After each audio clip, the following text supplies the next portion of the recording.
şunun içine. Oho. Çata geliyor. Hayır. Hayır. Hayır.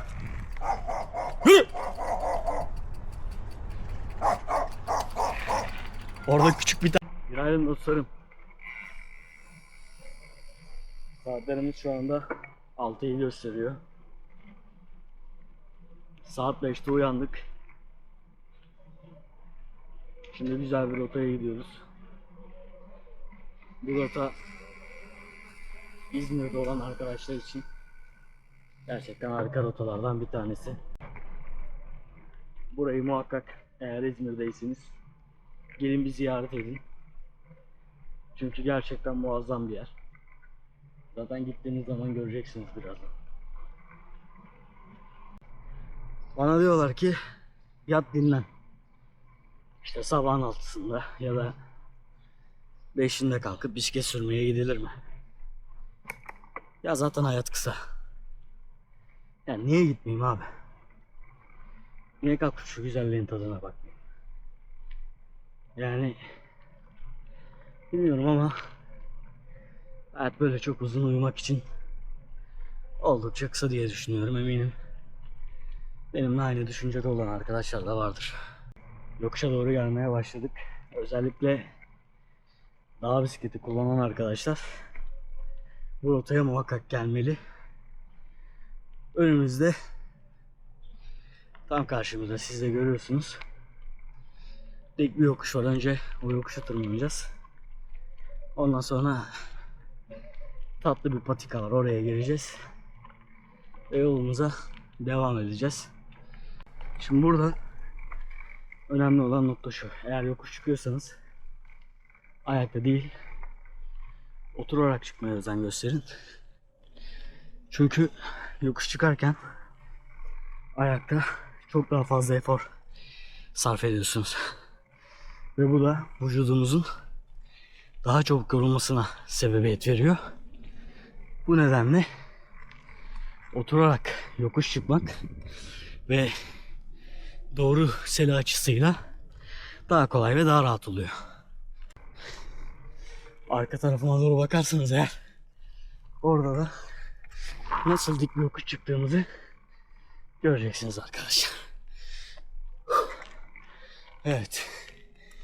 Düzlüğe geldik. Burada biraz yavaşlıyoruz. Nabzımız şu anda 163. Evet. Sakin pedal, sakin adımlarla devam edeceğiz. Günaydın, kolay gelsin.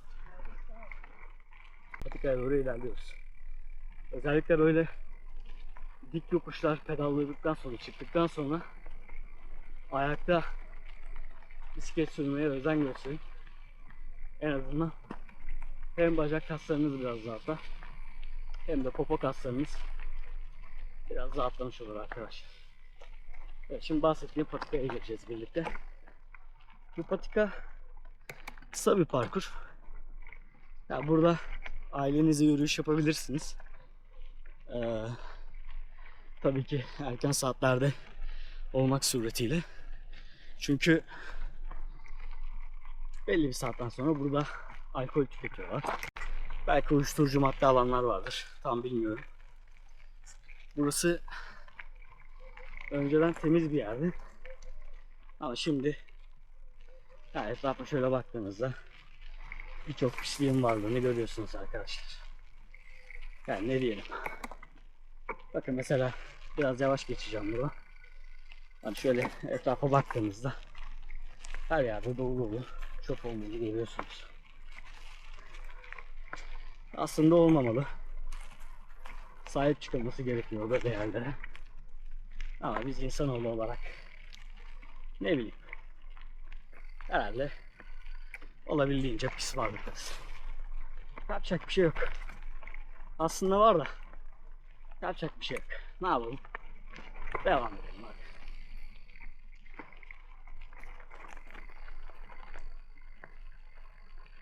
Mesela şu sol taraf konteyner garajı. Konteynerler park ediliyor oraya da. Tabii bu bölge için orası da oldukça sıkıntılı bir yer aslında. Oo, ağaca bak. Ağaç ne hale gelmiş. Çürümüş herhalde. Ama o koca ağacın oradan nasıl devrilmiş? Sağlam da o ağaç, yeşildi ya. Yani devrilmesi imkansızdı ama baya yemişler ağacı.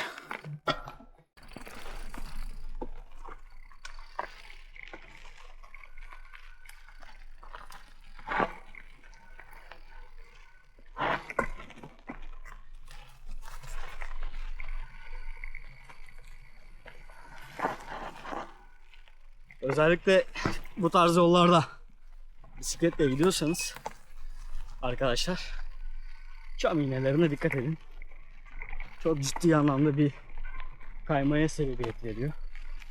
Ya da kozalaklara dikkat edin, düşmüş kozalaklara. Onlar da lastiklerinizi kaydırabilir, dengenizi bozabilirsiniz. O yüzden dikkatli olmakta her zaman fayda var.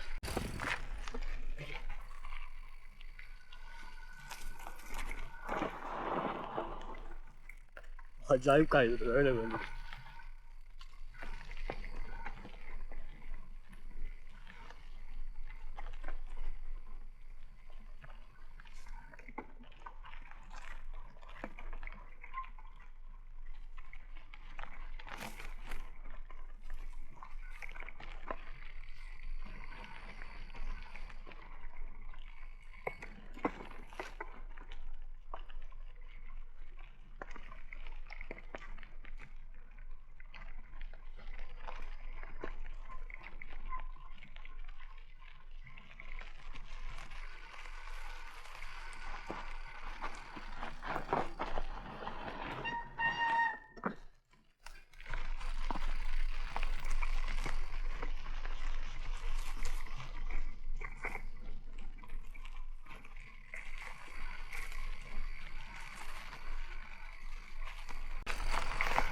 Çam iğneleri acayip kaydırıyor. Patates olacak baba.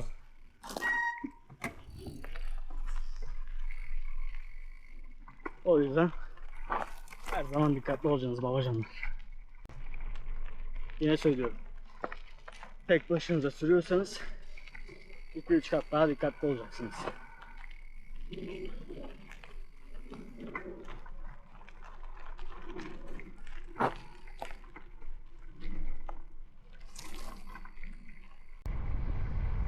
Hanımlar beyler, şu hemen sağ tarafında görmüş olduğunuz kısım mezarlık. Burada hep hayalleri, umutları olan insanlar yatıyor. Yani zamanımızın ne zaman tükeneceğini hiçbir zaman bilemeyiz.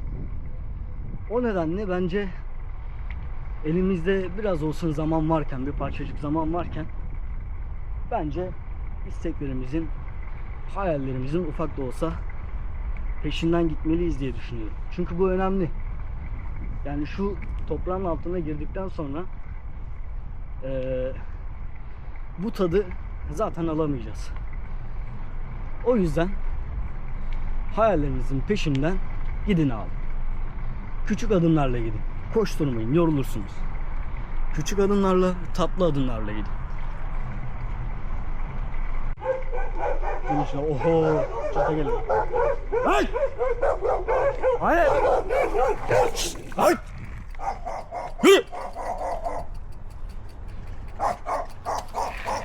Orada küçük bir tane piç var, o ayartıyor bunları.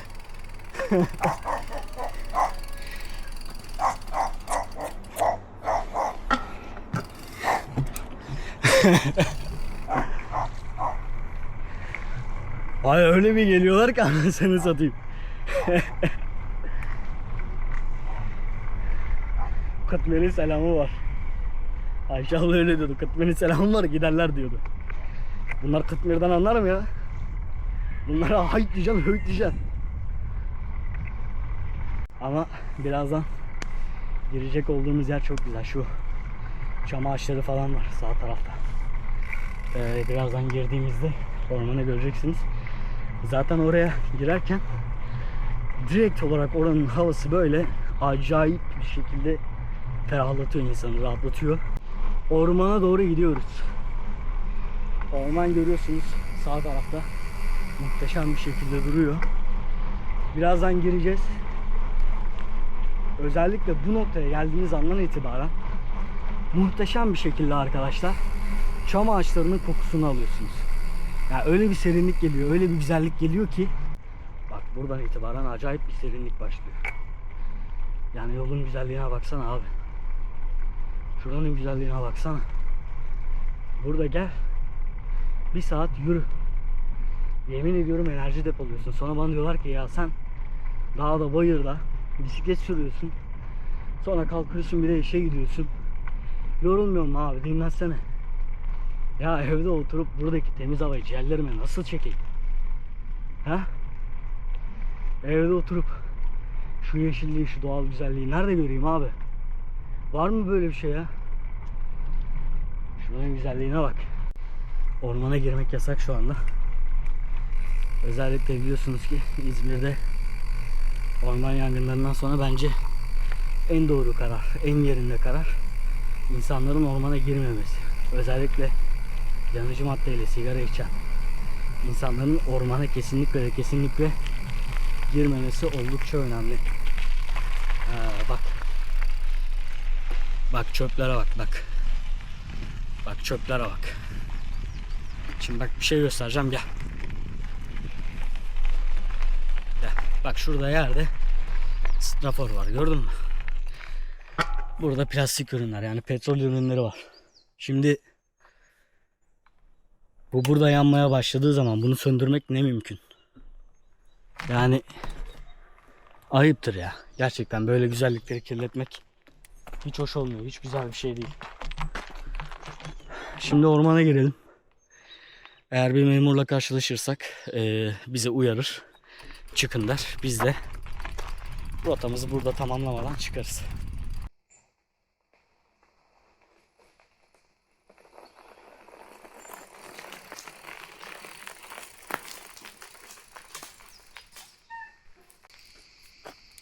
Ayıptır söylemesi, bir tane krokan yedim. Şimdi bunu alıyorum. Böyle. Burayı kirletenlere tamam. Ben şu çöpünüzü cebinize koyun.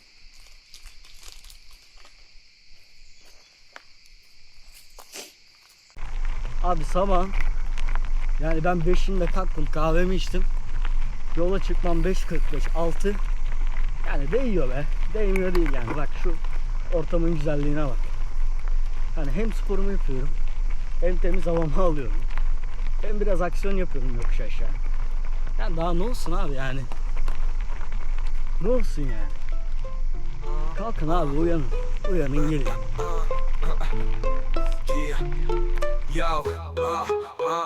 Takip et yolda, anlatacak çok şey var. Bir patika başlar umutlar kadar.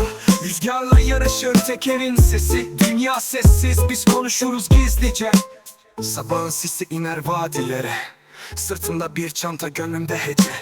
Yokuşlar öğretir sabrı insana. Her virajda başka bir düş var bana. Takip et yolda, anlatacak çok şey var. Bir patika başlar umutlar kadar. Rüzgarla yarışır tekerin sesi. Dünya sessiz, biz konuşuruz gizlice. Cırcırların sesini duyuyor musunuz? Cırcırlar nasıl bağırıyorlar? Bak.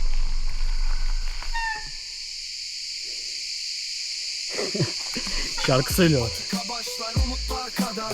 Rüzgarla yarışır tekerin sesi. Dünya sessiz, biz konuşuruz gizlice. Toprakta izim, gökte bir martı. Ne harita gerek, ne de bir saati. Gönlün pusula olsun bu sefer. Hayat rota değil, bir yolculuktu yeter. Yalnız değilim, ağaçlar yanımda. Bir çadır, bir dost, ateş kıvılcımda. Bir dağın zirvesi, sessizlik içimde. Pedal çevirdikçe yükselir içimde. Takip et yolda, anlatacak çok şey var. Bir patika başlar umutlar kadar. Rüzgarla yarışır tekerin sesi. Dünya sessiz, biz konuşuruz gizlice. Sabahın sisi iner vadilere. Sırtımda bir çanta, gönlümde hece. Yokuşlar öğretir sabrı insana. Her virajda başka bir düş var bana. Takip et yolda, anlatacak çok şey var. Bir harita gerek, ne de bir saati. Gönlün pusula olsun bu sefer. Hayat rota değil, bir yolculuktur yeter. Toprakta izim, gökte bir martı. Ne harita gerek, ne de bir saati. Gönlün pusula olsun bu sefer. Hayat rota değil, bir yolculuktur yeter. Toprakta izim, gökte bir martı. Ne harita gerek, ne de bir saati. Gönlün pusula olsun bu sefer. Hayat rota değil, bir yolculuktur yeter. Yalnız değilim, ağaçlar yanımda. Bir çadır, bir dost, ateş kıvılcımda. Bir dağın zirvesi, sessizlik içinde. Pedal çevirdikçe yükselir içimde. Takip et yolda, anlatacak çok şey var. Her iz bir masal, her durak bir karar. Pedal dönerken unutur insan, nereye vardığın değil, nasıl yaşadığın zaman. Ya yaşadığın zaman.